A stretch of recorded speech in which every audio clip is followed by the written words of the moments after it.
ശ്രീ ഗുരുവായൂരപ്പ ശരണനാരായണ. ശ്രീമദ് നാരായണീയം 20ാമത്തെ ദശകം പഞ്ചമസ്കന്ധം തുടങ്ങണു.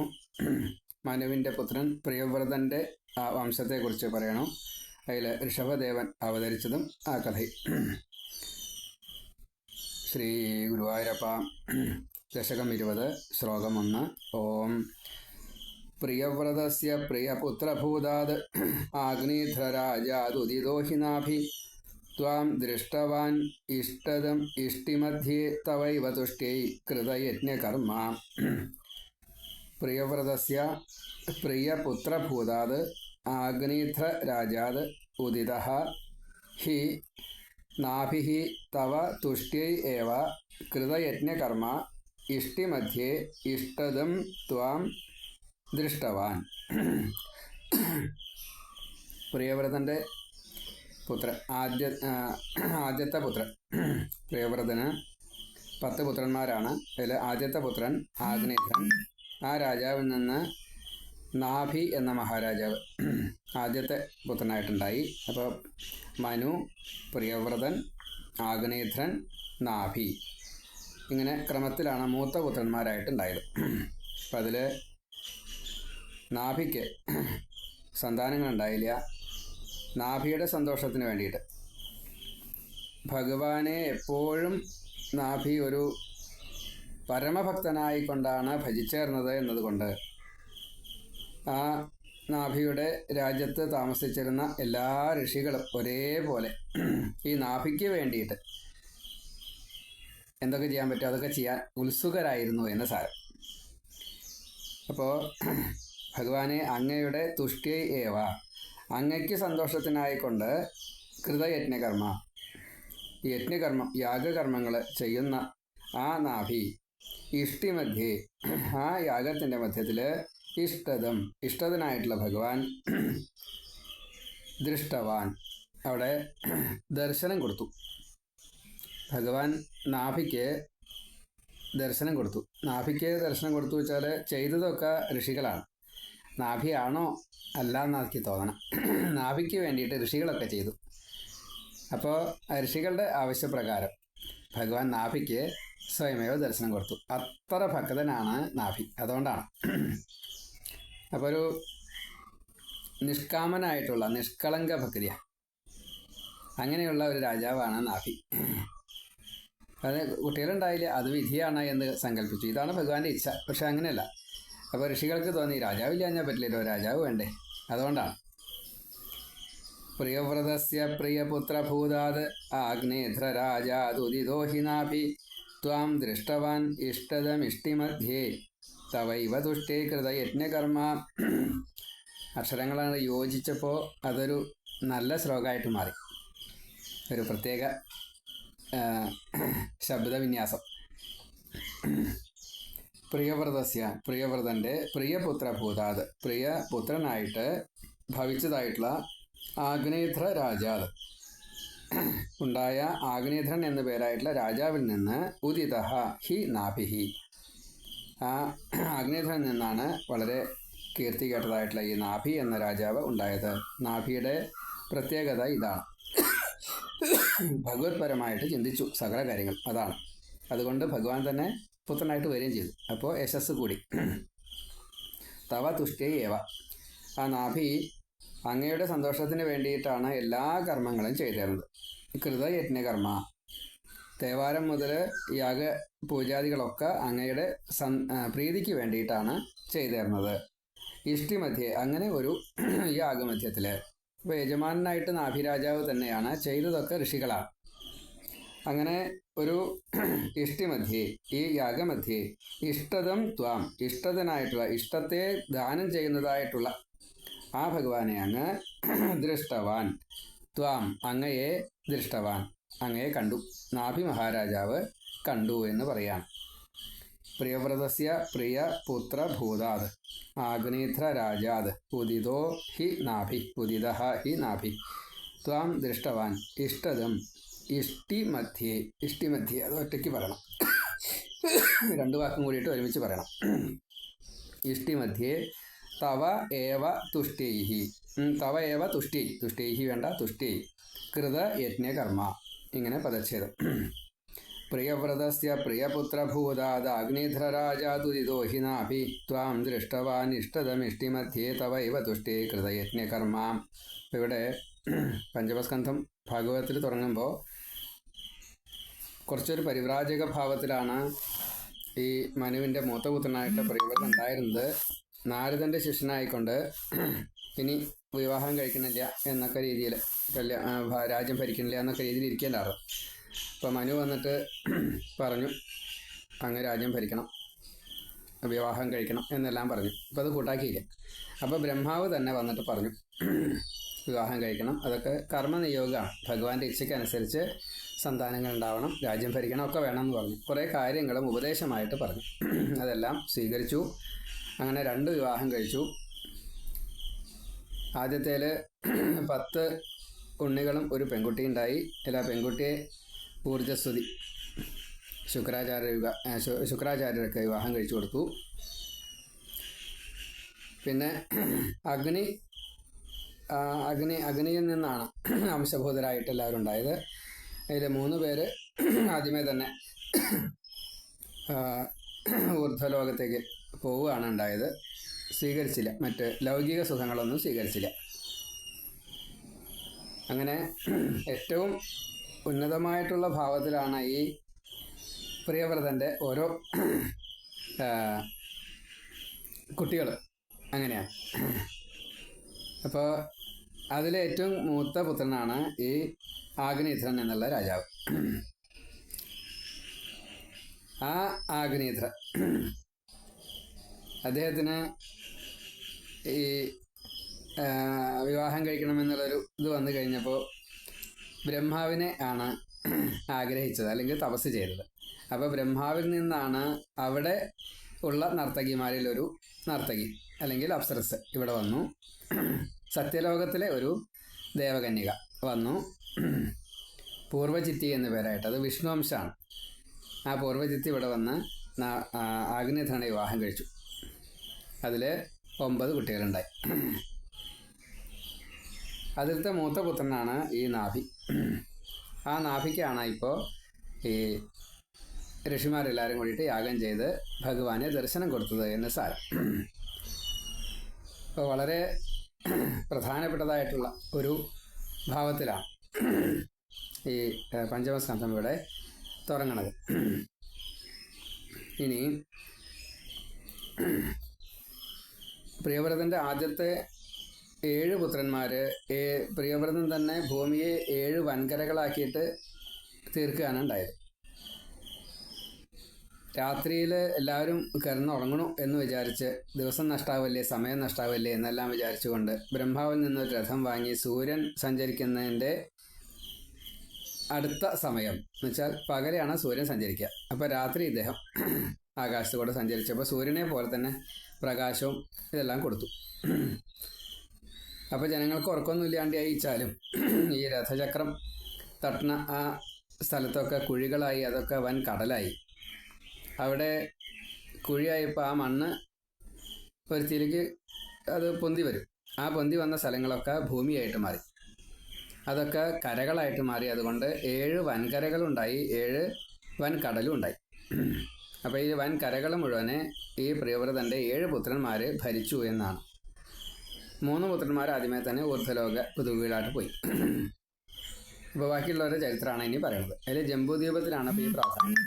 ജംബൂദ്വീപാണ് ആഗ്നേധ്രൻ ഭരിച്ചത്. ആ ആഗ്നേധ്രൻ്റെ മകൻ നാഭിയും അത് തന്നെ ഭരിച്ചു. ഇനി ആ നാഭിയുടെ പുത്രൻ ആയിട്ടാണ് ഭഗവാൻ ഋഷഭൻ വരുന്നത്. ആ കാര്യമാണ് ഇവിടെ പറയണത്. ഓം. 2-ാമത്തെ ശ്ലോകം. അഭീഷ്ടതസ്തത്ര മുനീശ്വരൈസ്ത്വം രാജ്ഞാസ്വതുല്യം സുതമർത്ഥ്യമാന സ്വയം ജനിഷ്യേഹമിതി ബ്രുവാണസ്ഥിരോ ദധാ ബർഹിഷി വിശ്വമൂർത്തേ. അല്ലയോ വിരാട് രൂപിയായിട്ടുള്ള ഭഗവാനെ, വിശ്വരൂപിയായിട്ടുള്ള ഭഗവാനെ. അവിടെ യാഗസന്ദർഭത്തിൽ ഭഗവാനോട് മേൽപ്പത്തൂർ ശ്രീകൃഷ്ണനോട് പറയാണ്, യാഗസന്ദർഭത്തിൽ മുനിശ്രേഷ്ഠന്മാരാൽ സ്തുതിക്കപ്പെട്ടവരായിട്ടുള്ള അങ്ങ് നാഭി എന്ന രാജാവിന് വേണ്ടിയിട്ട് അങ്ങയ്ക്ക് തുല്യനായിട്ടുള്ള ഒരു പുത്രനെ നാഭിരാജാവിന് കൊടുക്കണേ എന്ന് ഈ ഋഷിമാരെ അപേക്ഷിച്ചു. അപ്പോൾ ഭഗവാൻ എനിക്ക് തുല്യനായിട്ട് ഞാൻ മാത്രമേ ഉള്ളൂ എന്നതുകൊണ്ട് ഞാൻ തന്നെ പുത്രനായിട്ട് വരാം എന്ന് നാഭി മഹാരാജാവിനോടും ഋഷികളോടും കൂടിയിട്ട് പറഞ്ഞു.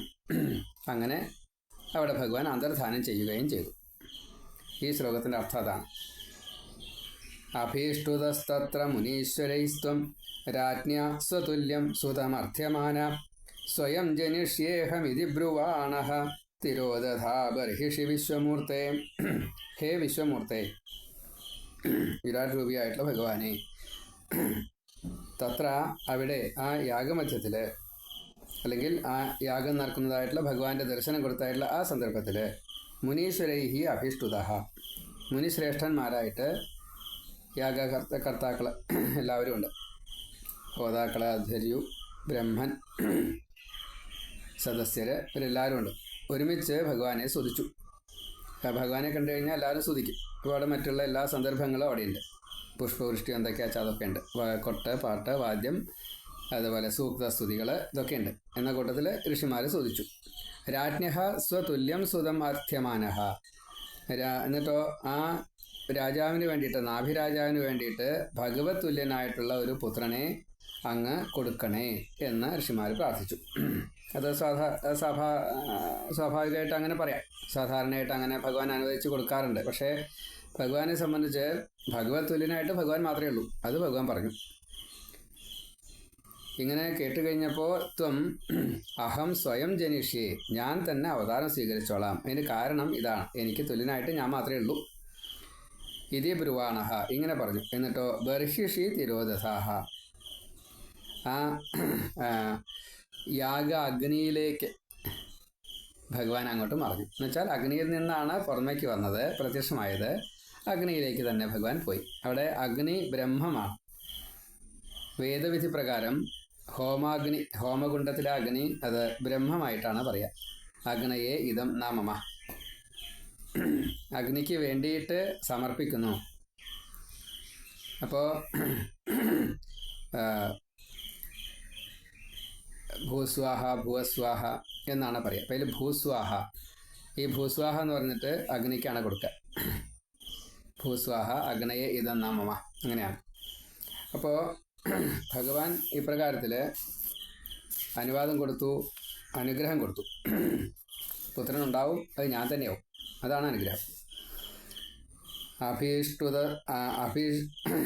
അഭീഷ്ടുതഃ തത്ര മുനീശ്വരൈഃ ത്വം രാജ്ഞാ സ്വതുല്യം സുതം അർത്ഥ്യമാനഃ സ്വയം ജനിഷ്യെ അഹം ഇതി ബ്രുവാണഃ തിരോദധ ബർഹിഷി വിശ്വമൂർത്തേ. പദച്ഛേദം.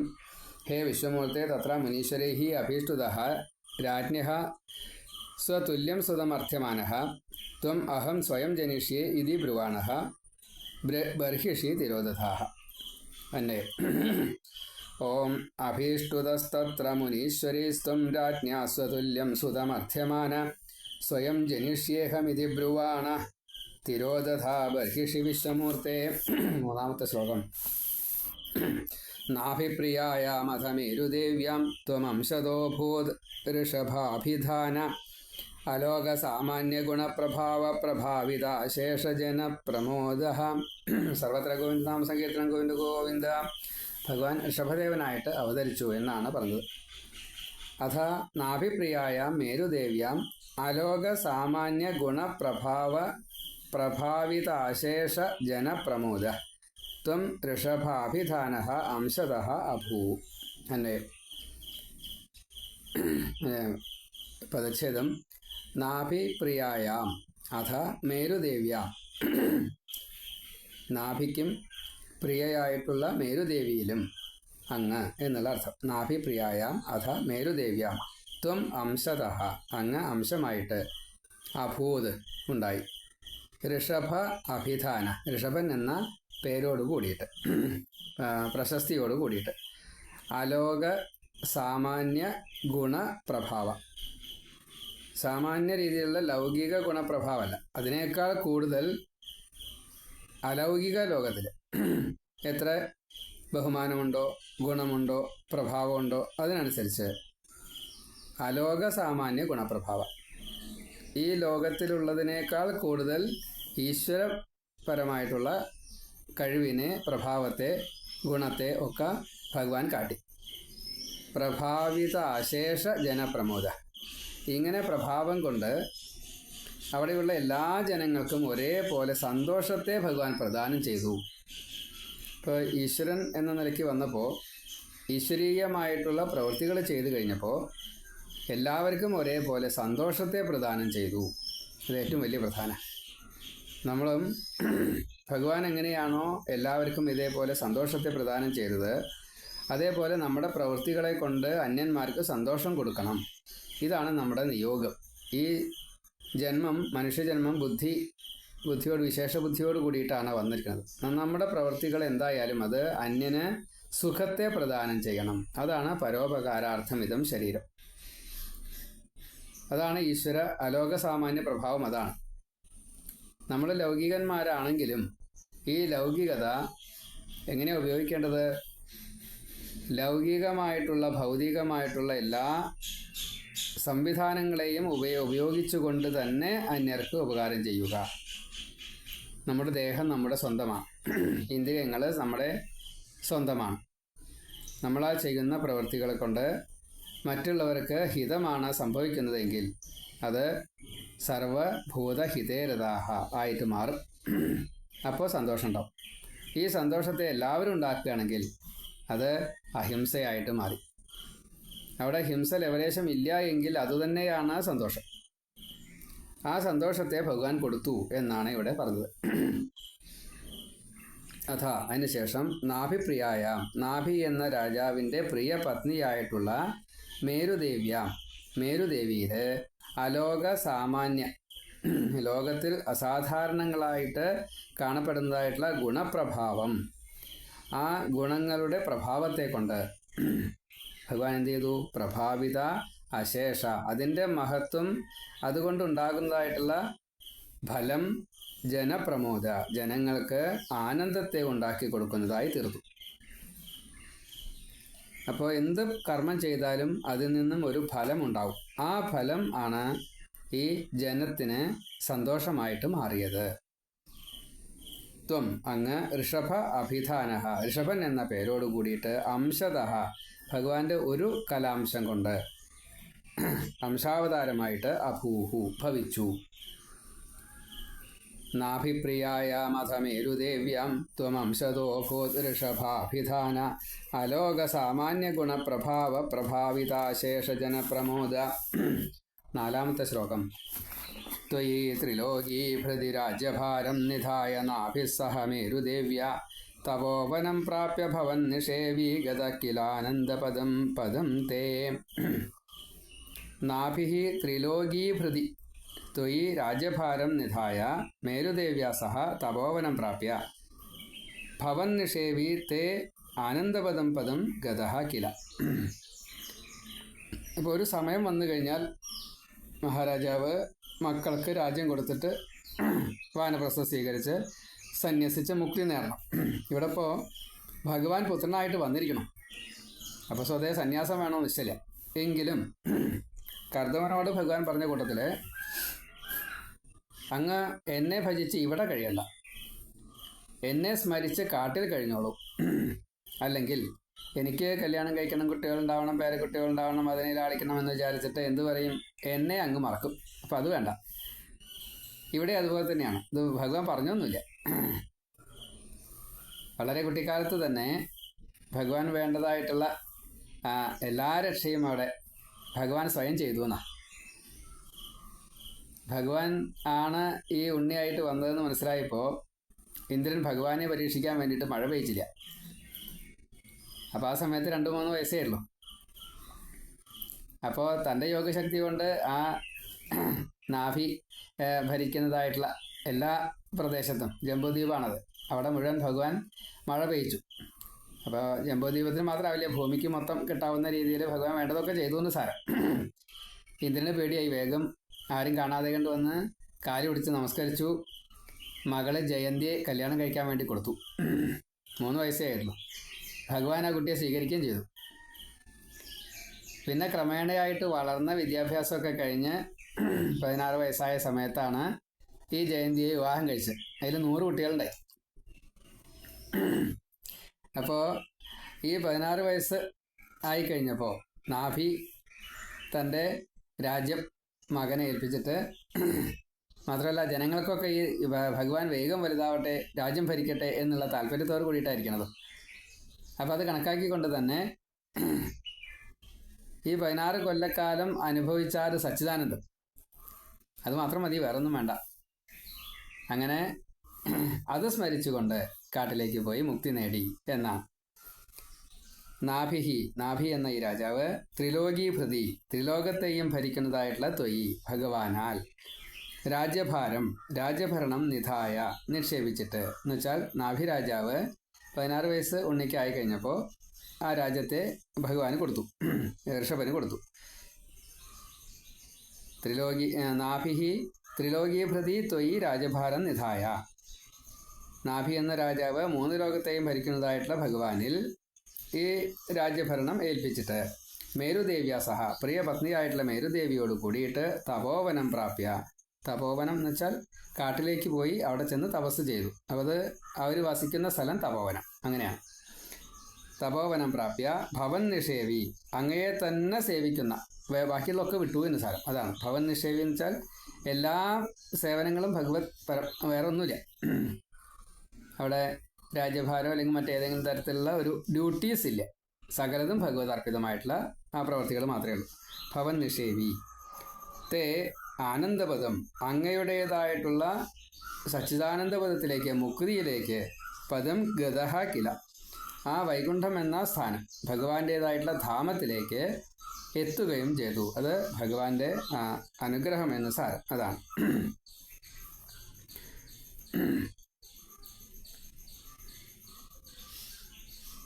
ത്വയി ത്രിലോകീഭൃതി രാജ്യഭാരം നിധായ നാഭിഹി സഹ മേരുദേവ്യ തപോവനം പ്രാപ്യ ഭവൻ നിഷേവി ഗതഃ കില ആനന്ദപദം പദം തേ.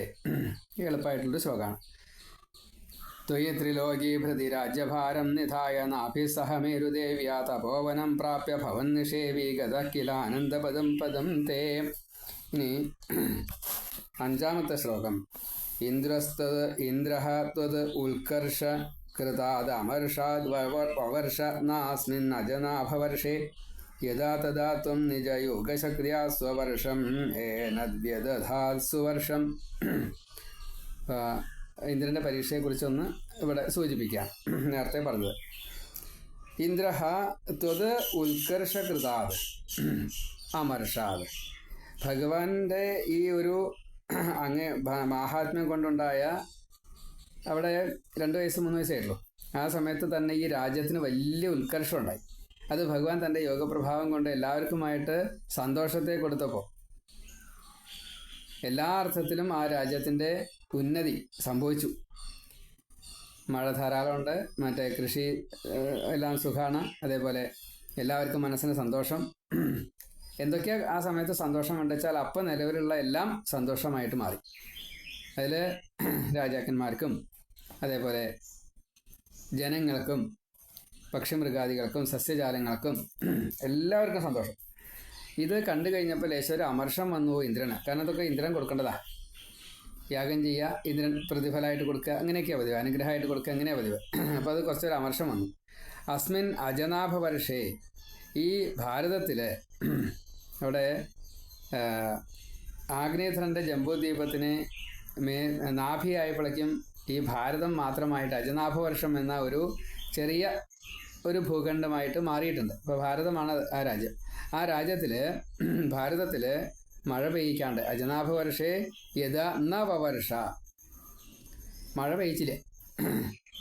ത്വം, ആ സമയത്ത് ഭഗവാൻ നിജ യോഗശക്തിയാ, ഭഗവാന്റെ യോഗശക്തി കൊണ്ട് ഏനത് സുവർഷം വ്യദധാഹ, തൻ്റെ ഭാരതം എന്ന രാജ്യത്തിൽ സുവർഷം നല്ലോണം മഴയെ കൊണ്ടാക്കി വിധാനം ചെയ്തു. 6 ഋതുക്കളും ഒരേപോലെയാക്കി. ഇന്ദ്രൻ അത് ചെയ്തില്ലായിരുന്നു വെച്ചാൽ ഈ 6 ഋതുക്കളും ഭഗവാൻ ഇതുപോലെ ഒരുപോലെ ആക്കണമെന്ന് വിചാരിക്കേണ്ടാവില്ല. സംഭവിക്കും ഓട്ടോമാറ്റിക്കായിട്ടില്ല എന്നല്ല, എങ്കിലും ഭഗവാൻ അതും കൂടി ചെയ്തു. അപ്പോൾ ഇന്ദ്രൻ ചില ശാപങ്ങൾ അങ്ങനെയാണ്. ഉർവശി ശാപ ഉപകാരം എന്ന കൂട്ടത്തിൽ ഇന്ദ്രൻ്റെ ഈ പരീക്ഷ നന്നായി. പിന്നെ മാത്രമല്ല ഇന്ദ്രൻ മകളെ കൊടുക്കുകയും ചെയ്തു കല്യാണം കഴിക്കാനായിട്ട്. ഇന്ദ്രഹ ത്വത് ഉത്കർഷകൃതാത് അമർഷാത്. നമ്മുടെ ഇന്ദ്രിയങ്ങൾക്കൊരു പ്രത്യേകത അതാണ്. നമുക്ക് എന്തൊക്കെ കിട്ടിയാലും നമ്മൾ അതിലൊക്കെ സന്തോഷിക്കും. അന്യരിൽ ലേശം അധികം സന്തോഷം കണ്ടാൽ അത് കാരണം എന്താണെന്ന് അന്വേഷിച്ചിട്ട് അത് കിട്ടാൻ വേണ്ടിയിട്ട് ശ്രമിക്കും. അത് കിട്ടിയിട്ടില്ല വെച്ചാൽ അവർക്ക് അത് കിട്ടാതിരിക്കാൻ എന്താ വേണ്ടത് എന്ന തമോ ഗുണത്തിലേക്ക് നമ്മളെത്തും. ഒരിക്കലും അന്യർക്ക് എന്ത് കിട്ടണോ എന്ന് നോക്കുകയേ വേണ്ട. നമ്മിൽ നിന്ന് അവർക്ക് എന്തെങ്കിലും കൊടുക്കാൻ പറ്റുമോ അത് കൊടുക്കാൻ വിരോധമില്ല. അന്യൻ്റേത് എന്തെങ്കിലും ഉണ്ടെങ്കിൽ അത് തനിക്കാക്കാൻ വേണ്ടിയിട്ട് ശ്രമിക്കുകയും വരുത്. അപ്പോൾ രജോ ഗുണോ തമോ ഗുണോ തങ്ങളിൽ നിന്ന് മറ്റുള്ളവർക്ക് ഉപദ്രവമായിട്ട് വരാൻ പാടില്ല. ദാനം കൊടുക്കുക, സന്തോഷിക്കുക, സന്തോഷിപ്പിക്കുക, ഇതാണ് പ്രധാനം. അപ്പോൾ ഈ അമർഷം വന്നു കഴിഞ്ഞപ്പോൾ അസ്മിൻ അജനാഭവർഷേ യഥാ നവവർഷ, ഇന്ദ്രൻ ആ അജനാഭവർഷത്തിൽ മാത്രം മഴ പെയ്ച്ചില്ല. അപ്പോൾ തഥാത്വം നിജ യോഗശക്തിയാ ഏനത് സുവർഷം വ്യദധ, ഭഗവാൻ തൻ്റെ യോഗശക്തി കൊണ്ട് അവിടെ വേണ്ട വിധത്തിൽ തന്നെ മഴ പെയ്ച്ചു. 6 ഋതുക്കളും ഒരേപോലെ എങ്ങനെയാണോ വേണ്ടച്ചാൽ അതേപോലെ സംഭവിപ്പിച്ചു. വേനലാച്ച അധികം ഉണ്ടാവില്ല, വർഷാച്ച പാകത്തിനാണ് ഉണ്ടാവുക. അവിടെ ശരത്കാലം നല്ല രീതിയിൽ വരും. അതേപോലെ ശിശിരം തണുപ്പ് കാലം, പിന്നെ ഹേമന്തവും വസന്തവും പുഷ്പിക്കുക, കായ്ക്കുക ഒക്കെ നല്ല രീതിയിൽ വേണ്ട രീതിയിൽ സംഭവിപ്പിച്ചു ഭഗവാൻ. ഇന്ദ്രഃ ത്വത് ഉത്കർഷകൃതാത് അമർഷാത് വവർഷ ന അസ്മിൻ അജനാഭവർഷേ യഥാ തഥാ ത്വം നിജ യോഗശക്തിയാ സ്വവർഷം ഏനത് വ്യദധാഹ സുവർഷം. പദച്ഛേദം. ഇന്ദ്രസ്ത്വദുൽകർഷകൃതാത് അമർഷാത് വവർഷ നാസ്മിൻ അജനാഭവർഷേ യഥാ തഥാ ത്വം നിജ യോഗശക്തിയാ സ്വവർഷമേനത് വ്യദധാഹ സുവർഷം. ഇങ്ങനെ 5 ശ്ലോകങ്ങളെ അവിടെ പറഞ്ഞു വെച്ചു. ഇനി നമുക്ക് ബാക്കിയുള്ള ഭാഗങ്ങൾ അടുത്തതിൽ പറയാം. സർവത്ര ഗോവിന്ദ നാമ സങ്കീർത്തനം. ഗോവിന്ദ ഗോവിന്ദ. നാരായണ നാരായണ.